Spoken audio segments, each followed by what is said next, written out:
Media செய்திகள். இன்றைய தலைப்புச் செய்திகள். புதுச்சேரியில் கஞ்சா கடத்திய வழக்கில் 6 பேருக்கு தண்டனை, 10 ஆண்டுகள் சிறை தண்டனை விதித்து கோர்ட் தீர்ப்பு. புதுச்சேரி ஈஸ்ட் கோஸ்ட் மருத்துவமனை சாதனை, 50 சிறுநீரக அறுவை சிகிச்சை செய்து நிறைவு. புதுச்சேரியில் ஏப்ரல் மாதம் முதல் ஆகஸ்ட் மாதம் வரை 5 மாதங்களுக்கான இடைக்கால பட்ஜெட் முதல்வர் ரங்கசாமி தாக்கல் செய்தார். இனி விரிவான செய்திகள். புதுச்சேரி முதலமைச்சர் ரங்கசாமி ஏப்ரல் மாதம் முதல் ஆகஸ்ட் மாதம் வரை 5 மாதங்களுக்கான இடைக்கால பட்ஜெட்டை இன்று சட்டசபையில் தாக்கல் செய்தார். புதுச்சேரி சட்டசபையில் ஆண்டுதோறும் மார்ச் மாதம் பட்ஜெட் தாக்கல் செய்யப்படும். சட்டசபை தேர்தல் இன்னும் 2 மாதங்களில் நடைபெற உள்ளது. எனவே முழுமையான பட்ஜெட்டை தாக்கல் செய்ய முடியாது. இதனால் அரசின் 5 மாத செலவினங்களுக்கு ஒப்புதல் பெற்று இடைக்கால பட்ஜெட் தாக்கல் செய்யப்பட்டது. இதற்காக புதுவை சட்டசபை இன்று வியாழக்கிழமை கூடியது. சட்டசபை சபாநாயகர் செல்வம் சபை நிகழ்வுகளை தொடங்கி வைத்தார். தொடர்ந்து இரங்கல் குறிப்பை சபாநாயகர் செல்வம் வாசித்தார். முன்னாள் எம்எல்ஏ சுப்புராயன், முன்னாள் நீதிபதி சாவுத் அன்சாரி, மகாராஷ்டிரா முன்னாள் துணை முதல்வர் அஜித் பவார் ஆகியோர்களுக்கு இரங்கல் தீர்மானம் நிறைவேற்றப்பட்டது. இரங்கல் தீர்மானம் படித்துக் கொண்டிருந்த போது சுயேட்சை எம்எல்ஏ நேரு எழுந்து போலி மருந்து உற்பத்தியில் இந்த அரசு துணை போனது, இந்த ஊழலுக்கு சபாநாயகர் துணை போனதால் சட்டசபை நடத்துவதற்கு அருகதை அற்றவர் என கண்டித்து கோஷங்களை எழுப்பினர். பின்னர் 5 மாத காலத்திற்கான இடைக்கால பட்ஜெட்டை முதல்வர் ரங்கசாமி தாக்கல் செய்தார். அப்பொழுது காங்கிரஸ் மற்றும் திமுக எதிர்க்கட்சிகள், புதுச்சேரி என்ஆர் காங்கிரஸ் மற்றும் பாஜக கட்சிகள் போலி மருந்து ஊழலுக்கு துணை போய் உள்ளன. தலைமை செயலாளர்கள் மற்றும் அரசு ஊழியர்கள் முதல்வரையும் அமைச்சர்களையும் மதிப்பதில்லை. இப்படி இருக்கக்கூடிய சூழ்நிலையில் இந்த அரசு பதவி விலக வேண்டுமென கோஷங்களை எழுப்பினர். மாநில அந்தஸ்து குறித்தும் கோஷங்களை எழுப்பி தங்கள் கண்டனத்தை தெரிவித்தனர். புதுச்சேரியில் கஞ்சா கடத்திய வழக்கில் 6 பேருக்கு 10 ஆண்டுகள் சிறை தண்டனை விதிக்கப்பட்டது. புதுச்சேரி முதலியார்பேட்டை இன்ஸ்பெக்டர் இனியன் மற்றும் போலீசார் கடந்த 2023ஆம் ஆண்டு நவம்பர் 26ஆம் தேதி ரோந்து சென்றனர். அப்போது 100 அடி சாலையில் கஞ்சா கடத்துவதாக தகவல் கிடைத்தது. அதன் பேரில் போலீசார் அங்கு சென்று அவ்வழியாக வந்த வாகனங்களை சோதனை செய்தனர். அதில் 2 கார்கள் மற்றும் ஒரு பைக்கில் 45 கிலோ கஞ்சா கடத்தி வந்த விழுப்புரம் மாவட்டத்தைச் சேர்ந்த தமிமுல் அன்சாரி வயது 27, ஷாருக்கான் வயது 27, ராஜீவ்காந்தி வயது 31, மனோஜ்குமார் வயது 25, அப்துல் கலாம் 22, நயினார் மண்டபம் செந்தில்குமார் 26 ஆகியோரை கைது செய்தனர். இந்த வழக்கின் விசாரணை புதுச்சேரி போதைப்பொருள் தடுப்பு சிறப்பு கோர்ட்டில் நடந்து வந்தது. விசாரணை முடிந்து நேற்று தீர்ப்பு வழங்கப்பட்டது. அதில் 45 கிலோ கஞ்சா கடத்திய 6 பேர் மீதான குற்றச்சாட்டு விசாரணையில் சந்தேகத்திற்கு இடமின்றி நிரூபணம் ஆனதால் குற்றவாளிகள் என தீர்ப்பளித்து அவர்களுக்கு 10 ஆண்டுகள் கடுங்காவல் தண்டனை, ரூபாய் 2 லட்சம் அபராதம் விதித்து கூடுதல் மாவட்ட நீதிபதி கோவிந்தராஜ் தீர்ப்பு வழங்கினார். மத்திய அரசின் தொழிலாளர் மற்றும் விவசாயிகளுக்கு எதிரான கொள்கைகளை கண்டித்து இந்தியா கூட்டணி தொழிற்சங்கங்களின் சார்பில் நடந்த மறியல் போராட்டத்தில் கலந்து கொண்ட முன்னாள் முதலமைச்சர் நாராயணசாமி உள்பட 500க்கும் மேற்பட்டவர்களை போலீசார் கைது செய்தனர். மத்திய அரசின் தொழிலாளர் விரோத போக்கு, விவசாயிகள் விரோத கொள்கைகளை கண்டித்து மத்திய தொழிற்சங்கங்கள் சார்பில் வேலைநிறுத்த போராட்டம் அறிவிக்கப்பட்டது. அதன் அடிப்படையில் புதுச்சேரியில் ஐஎன்டியூசி, திமுக, விசிக, ஏஏடியூசி உள்ளிட்ட இந்தியா கூட்டணி தொழிற்சங்கத்தினர் புதுச்சேரி பேருந்து நிலையம் முன்பு மறியல் போராட்டத்தில் ஈடுபட்டனர். இதில் முன்னாள் முதலமைச்சர் நாராயணசாமி, கம்யூனிஸ்ட் கட்சியின் மாநில செயலாளர் சலீம் உள்பட அனைத்து தொழிற்சங்கத்தினர் பங்கேற்றனர். மேலும் ஐஎன்டியூசி மாநில தலைவர் பாலாஜி தலைமையில் தலைமை அலுவலகத்தில் இருந்து 500க்கும் மேற்பட்ட மாநில நிர்வாகிகள், ஆட்டோ ஓட்டுநர்கள் ஊர்வலமாக வந்து மறியல் போராட்டத்தில் பங்கேற்றனர். இதில் ஐஎன்டியூசி மாநில நிர்வாகிகள் ஞானசேகரன், தமிழ்ச்செல்வன், ஜான்சன், பன்னீர், சகாயராஜ், தங்கமணி, பெரியண்ணன், வேலு, குமார், தீனதயாளன், ஆரோக்கிய கலைமதி, சிவக்குமார், பாண்டியன், ராஜ்குமார் மற்றும் அமைப்புசாரா ஆட்டோ தொழிற்சங்கம், சுமை தூக்குவோர் சங்கம், கூட்டுறவு நிறுவனங்களைச் சேர்ந்த உறுப்பினர்கள் கலந்து கொண்டு மத்திய பாஜக அரசை கண்டித்து கண்டன கோஷங்களை எழுப்பினர். இதனையடுத்து மறியல் போராட்டத்தில் ஈடுபட்டவர்களை போலீசார் கைது செய்தனர். காரைக்காலில் அனைத்து தொழிற்சங்கம் சார்பில் 100க்கும் மேற்பட்ட இந்திய கூட்டணி கட்சியினர் புதிய பேருந்து நிலையம் அருகே சாலை மறியல் போராட்டத்தில் ஈடுபட்டதால் பரபரப்பு. நாடு முழுவதும் இன்று அனைத்து தொழிற்சங்கம் சார்பில் வேலைநிறுத்தம் மற்றும் சாலை மறியல் உள்ளிட்ட பல்வேறு போராட்டங்கள் நடைபெற்று வருகிறது. இதன் ஒரு பகுதியாக புதுச்சேரி மாநிலம் காரைக்கால் மாவட்டத்தில் புதுச்சேரி அமைப்புசாரா தொழிலாளர்களின் சமூக பாதுகாப்பு வாரியத்திற்கு உரிய நிதி மத்திய அரசு ஒதுக்கீடு செய்ய வேண்டும், பொதுப்பணித்துறை, சுகாதாரத்துறை, மின்துறை, கல்வித்துறையில் பணிபுரியும் ஒப்பந்த தொழிலாளர்களை பணி நிரந்தரம் செய்ய வேண்டும், புதுச்சேரி மாநில மின்துறையை தனியார் மயமாக்கும் போக்கை கைவிட வேண்டும் உள்ளிட்ட பல்வேறு கோரிக்கைகளை வலியுறுத்தி காரைக்காலில் அனைத்து தொழிற்சங்கம் சார்பில் காரைக்கால் புதிய பேருந்து நிலையம் அருகே சாலை மறியல் போராட்டத்தில் 100க்கும் மேற்பட்ட இந்திய கூட்டணி கட்சியினர் மற்றும் தொழிற்சங்க நிர்வாகிகள் சாலை மறியல் போராட்டத்தில் ஈடுபட்டதால் போக்குவரத்து பாதிப்பு ஏற்பட்டது. அப்பொழுது போராட்டத்தில் ஈடுபட்டவர்கள் மத்திய அரசுக்கு எதிராக கண்டன கோஷங்களை எழுப்பி ஆர்ப்பாட்டத்திலும் ஈடுபட்டனர். உடனடியாக சாலை மறியல் போராட்டத்தில் ஈடுபட்ட போராட்டக்காரர்களை போலீசார் பேச்சுவார்த்தை செய்து அப்புறப்படுத்தினார்கள்.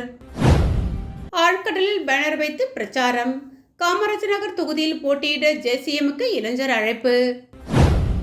புதுச்சேரி அரசியலில் கவனம் ஈர்க்கும் வகையில் வித்தியாசமான பிரச்சாரம் ஒன்று காமராஜர் நகர் தொகுதியில் பேசும் பொருளாகியுள்ளது. புதுச்சேரி காமராஜர் நகர் தொகுதிக்குட்பட்ட சாமிப்பிள்ளை தோட்டம் பகுதியை சேர்ந்த ஜாகீர் என்பவர் என்ஆர் காங்கிரஸ் கட்சியின் பிரமுகராக இருந்து வந்த நிலையில் தற்போது லட்சிய ஜனநாயக கட்சியில் இணைய உள்ளதாக தகவல் வெளியாகியுள்ளது. இதனையொட்டி லட்சிய ஜனநாயக கட்சியின் தலைவர் ஜோர்ஜ் சார்லஸ் மார்டின் அவர்கள் காமராஜர் நகர் தொகுதியில் போட்டியிட வேண்டும் என்ற தனது விருப்பத்தை வெளிப்படுத்தும் விதமாக ஜாகீர் வித்தியாசமான முறையில் பிரச்சாரத்தை தொடங்கியுள்ளார். ஆழ்கடலுக்குள் சென்று லட்சிய ஜனநாயக கட்சிக்கு வாக்களிப்பேர் என்ற வாசகத்துடன் பேனர் ஒன்றை நிறுவி ஆதரவு தெரிவித்துள்ளார். அந்த பேனரில் ஜேசிஎம் மன்ற தலைவர் ரீகன் ஜான்குமார் அவர்களின் படமும் இடம்பெற்றுள்ளது என்பது குறிப்பிடத்தக்கது. இந்த ஆழ்கடல் பிரச்சாரம் தொடர்பான வீடியோ சமூக வலைதளங்களில் வைரலாகி வருகிறது.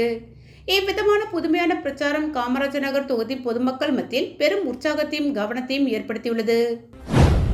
காரைக்காலில் அமித்ஷா பங்கேற்கும் கூட்டத்திற்கு 7 கம்பெனி துணை ராணுவ படையினர் மற்றும் மாநில போலீசார் 700 பேர் பாதுகாப்பு பணியில் ஈடுபட உள்ளதாக அமைச்சர் நமச்சிவாயம் தெரிவித்துள்ளார்.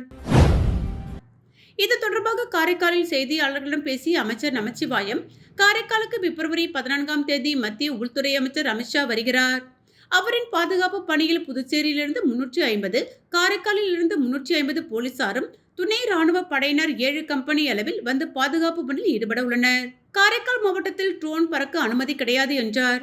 தொடர்ந்து பேசிய பாஜக மாநில தலைவர் ராமலிங்கம், கூட்டத்தில் புதுவைக்கான கட்சி பொறுப்பாளர்கள், மத்திய அமைச்சர் மன்சுக் மாண்டவியா, நிர்மல்குமார் சுரானா மற்றும் மாநில அமைச்சர்கள் உள்ளிட்டோர் பங்கேற்கின்றனர். தமிழக தலைவர்களுக்கு அழைப்பு இல்லை. கூட்டணி என்ற முறையில் புதுவை முதல்வர் கூட்டத்தில் பங்கேற்பார் என்றார். பேட்டியின் பொழுது சட்டப்பேரவை தலைவர் செல்வம், மாநில பாஜக முதன்மை செய்தி தொடர்பாளர் அருள்முருகன் உள்ளிட்டோர் உணர்ந்தனர். காரைக்காலில் ஊதிய உயர்வை உடனடியாக வழங்க வேண்டும் உள்ளிட்ட பல்வேறு கோரிக்கைகளை வலியுறுத்தி அரசு 108 ஆம்புலன்ஸ் ஓட்டுநர்கள் வேலைநிறுத்த போராட்டத்தில் ஈடுபட்டுள்ளனர். புதுச்சேரி மாநிலம் காரைக்கால் மாவட்டத்தில் உள்ள அரசு 108 ஆம்புலன்ஸ் ஓட்டுநர்களுக்கு புதுவை முதல்வர் அறிவித்த ஊதிய உயர்வை உடனடியாக அமல்படுத்த வேண்டும், கடந்த 2020ஆம் ஆண்டு முதல் வழங்க வேண்டிய போனஸ் நிலுவைத் தொகையுடன் வழங்க வேண்டும் உள்ளிட்ட பல்வேறு கோரிக்கைகளை வலியுறுத்தி இன்று முதல் புதுச்சேரி, காரைக்கால், ஏனாம் அரசு 108 ஆம்புலன்ஸ் ஓட்டுநர்கள் சங்கம் சார்பில் தொடர் வேலைநிறுத்த போராட்டத்தில் ஈடுபட்டனர்.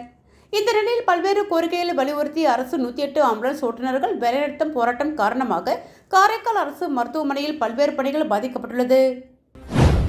புதுச்சேரியில் 3 பேரிடம் ரூபாய் 1.46 லட்சம் மோசடி செய்த மர்ம நபர்களை சைபர் கிரைம் போலீசார் தேடி வருகின்றனர். முத்தல்பேட்டை நபரை வாட்ஸ்அப்பில் தொடர்பு கொண்ட நபர் வங்கி அதிகாரி என கூறி கடன் வரம்பை அதிகரித்து தருவதாக கூறினார். அவர் அனுப்பிய லிங்கை ஓபன் செய்து தனது விவரங்களை உள்ளீடு செய்தார். அவரது வங்கி கணக்கிலிருந்து 90,000 மாயமானது. கோரிமேடு நபரிடம் 40,800, வைத்திக்குப்பம் நபரிடம் 15,399 என 3 பேர் 1,46,199 ரூபாய் இழந்தனர். சைபர் கிரைம் போலீசார் விசாரணை நடத்தி வருகின்றனர். அனைத்து தொகுதிகளும் முன்னேற வேண்டும் என்று மக்கள் விரும்பும் ஆட்சி நடக்கிறது என முதலமைச்சர் ரங்கசாமி பெருமிதம் தெரிவித்துள்ளார். கோனேரிக்குப்பம், உளவாய்க்கால், அகரம் ஆகிய கிராமங்களில் நிலவும் குடிநீர் பிரச்சினை தீர்க்கும் வகையில் 4 கோடி ரூபாய் செலவில் மேல்நீர் திறக்க தொட்டி கட்டப்பட்டுள்ளது. இதன் திறப்பு விழா நேற்று மாலை நடைபெற்றது. தொகுதி சட்டமன்ற உறுப்பினர் சரவணன்குமார் தலைமையில் முதலமைச்சர் ரங்கசாமி திறந்து வைத்தார். தொடர்ந்து விழாவில் பேசிய முதலமைச்சர் ரங்கசாமி, மத்திய அரசின் உதவியோடு புதுச்சேரி நிதி உயர்த்தப்பட்டுள்ளது. 13,480 கோடி ரூபாய் அளவிற்கு பட்ஜெட் போட்டு செலவிடப்பட்டு வருகிறது என்றும், நம்முடைய கட்சியின் எம்எல்ஏக்களின் தொகுதி மட்டுமல்ல, அனைத்து தொகுதியிலும் முன்னேற வேண்டும் என்று மக்கள் விரும்பும் ஆட்சி நடைபெற்று வருகிறது என்று கூறினார். இந்த மக்களாட்சி மீண்டும் தொடர்ந்து புதுச்சேரிக்கு நல்ல வளர்ச்சியை கொடுக்கும் என்றும் ரங்கசாமி உறுதியளித்தார். வில்லியனூரில் ரூபாய் 7.40 கோடி மதிப்பீட்டில் கஸ்தூரிபாய் காந்தி திருமண மண்டபம் கட்டுமான பணியினை முதல்வர் ரங்கசாமி அடிக்கல் நாட்டி தொடங்கி வைத்தார். வில்லியனூர் சட்டமன்ற தொகுதி வில்லியனூரில் வசிக்கும் ஏழை எளிய மக்கள் பயன்பெற்று வந்த கஸ்தூரிபாய் காந்தி திருமண மண்டபம் சிதிலமடைந்து மக்கள் பயன்பாட்டிற்கு உதவாத நிலையில் இருந்ததை எடுத்துவிட்டு ஏழை எளிய மக்கள் பயன்பெறும் வகையில் எதிர்க்கட்சி தலைவரின் தொடர் முயற்சியின் காரணமாக ரூபாய் 7.40 கோடி நிதி ஒதுக்கீடு செய்யப்பட்டு குளிரூட்டப்பட்ட புதிய திருமண மண்டபம் கட்டுமான பணி பொதுப்பணித்துறை கட்டிடங்கள் மற்றும் சாலைகள் வடக்கு பிரிவு மூலம் மேற்கொள்ளப்பட உள்ளது. இதற்கான அடிக்கல் நாட்டு விழா நடைபெற்றது. வில்லியனூர் தொகுதி சட்டமன்ற உறுப்பினரும் எதிர்க்கட்சி தலைவருமான சிவா தலைமையில் நடைபெற்ற விழாவிற்கு பொதுப்பணித்துறை அமைச்சர் லட்சுமி நாராயணன் முன்னிலை வகித்தார். விழாவில் முதல்வர் ரங்கசாமி கலந்து கொண்டு புதிய கஸ்தூரிபாய் காந்தி திருமண மண்டபம் கட்டுமான பணிக்கு பூஜை செய்து அடிக்கல் நாட்டினார். பின்னர் செய்தியாளர்களிடம் பேசிய முதல்வர் ரங்கசாமி, புதுச்சேரியில் மஞ்சள் அட்டை வைத்துள்ள குடும்ப தலைவிகளுக்கு ரூபாய் 1000 உதவித்தொகை விரைவில் வழங்கப்படும். அதேபோன்று முதியோர் உதவித்தொகை கோரி விண்ணப்பித்து நிலுவையிலுள்ள விண்ணப்பங்கள் பரிசீலிக்கப்பட்டு உதவித்தொகை வழங்கப்படும் என்றும் அதற்கான கோப்பு அனுப்பப்பட்டுள்ளதாகவும் தெரிவித்தார். இந்த நிகழ்ச்சியில் துறை அதிகாரிகள் உட்பட பலர் கலந்து கொண்டனர். அரசு வேலை வாங்கி தருவதாக கூறி போலி அரசாணை தயாரித்து கொடுத்தவரை போலீசார் தேடி வருகின்றனர். புதுவை லாஸ்பேட்டை நாவர்குளம் கீதா நகரை சேர்ந்தவர் ரமேஷ். இவரது மனைவி துர்காதேவி, வயது 42. துர்கா தனியார் பள்ளியில் ஆசிரியராக பணியாற்றி வருகிறார். இவருடன் பள்ளியில் படித்த தோழி தேவி திருமணமாகி பண்ருட்டியில் வசித்து வருகிறார். இந்நிலையில் தேவி மூலம் அவரது அண்ணன் முறையிலான உறவினர் விஜயராஜ் என்பவர் துர்காதேவிக்கு பழக்கமாகியுள்ளார். விஜயராஜ் தனக்கு அரசு துறையில் முக்கிய பிரமுகர்கள் தெரியும் என்று கூறி அரசு பள்ளியில் ஆசிரியர் வேலை வாங்கி தருவதாக கூறியுள்ளார். இதனை நம்பிய துர்காதேவி கடந்த 2018ஆம் ஆண்டு ரூபாய் 4.5 லட்சம் கொடுத்துள்ளார். சில மாதம் கழித்து கல்வித்துறையில் ஆசிரியர் பணிக்கான ஆணையை கொடுத்து பணியில் சென்று சேருமாறு துர்காதேவியிடம் விஜயராஜ் கூறியுள்ளார். அதற்கு சில நாட்களுக்கு முன்னர் மீண்டும் ரூபாய் 88,000 தேவைப்படுவதாக கூறி அதனையும் வாங்கியுள்ளார். பின்னர் ஆர்டர் தற்காலிகமாக நிறுத்தி வைக்கப்பட்டுள்ளதாகவும் விரைவில் வேலைக்கு அழைப்பார்கள் என்றும் கூறியுள்ளார். ஆனால் வேலைக்கு அழைக்காததால் சந்தேகமடைந்த துர்காதேவி பணி ஆணையை கல்வித்துறைக்கு சென்று அங்கிருந்த அதிகாரிகளிடம் காட்டியுள்ளார். அப்பொழுது அதிகாரிகள் அந்த ஆணை போலியானது என கூறியுள்ளனர். இதுகுறித்து லாஸ்பேட்டை போலீசில் துர்காதேவி புகார் அளித்துள்ளார். போலீசார் வழக்கு பதிவு செய்து விஜயராஜை தேடி வருகின்றனர். புதுச்சேரி ஈஸ்ட் கோஸ்ட் மருத்துவமனை 50 சிறுநீரக மாற்று அறுவை சிகிச்சையை நிறைவு செய்துள்ளது என்று மருத்துவமனையின் தலைவர் மருத்துவர் முருகேசன் தெரிவித்துள்ளார். இது தொடர்பாக செய்தியாளர்களிடம் பேசிய அவர், சிறுநீரக மாற்று அறுவை சிகிச்சையில் நிகழ்ந்துள்ள இச்சாதனை புதுச்சேரி தலைசிறந்த மருத்துவ மையமாக உருவாக்கும். இதனால் புதுச்சேரி மட்டுமின்றி அண்டை மாநிலமான தமிழ்நாட்டில் இருந்து பல நோயாளிகள் பயன்பெற்றுள்ளனர். மேலும் சார்ல்ஸ் ஹால்ஸ் என்ற பிராண்டுகளின் கீழ் அரசு அமைப்புகளால் அங்கீகரிக்கப்பட்ட சிறப்பு உப்புகளை அறிமுகம் செய்துள்ளோம். நீரிழிவு, உயர் ரத்த அழுத்தம், பக்கவாதம், இதய அடைப்பு, சிறுநீரக செயலிழப்பு உள்ளிட்ட தொற்றாத நோய்கள் தடுப்பு, கட்டுப்பாடு மற்றும் மேலாண்மை ஆதரிக்கும். இவை விரைவில் ஆன்லைனில் கிடைக்கும் என்றார். திருபுவனை தொகுதி சன்னியாசிக்குப்பம் பகுதியில் பொதுப்பணித்துறையின் சார்பில் ரூபாய் 56,76,000 செலவில் சாலைகளை மேம்படுத்தும் பணியை தொகுதி சட்டமன்ற உறுப்பினர் ரங்காளன் பூமி பூஜை செய்து தொடங்கி வைத்தார்.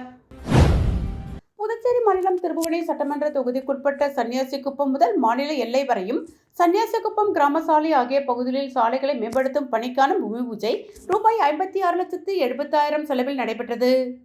விழாவிற்கு திருபுவனை தொகுதி சட்டமன்ற உறுப்பினர் ரங்காளன் தலைமையேற்று பூமி பூஜை செய்து பணியை தொடங்கி வைத்தார்.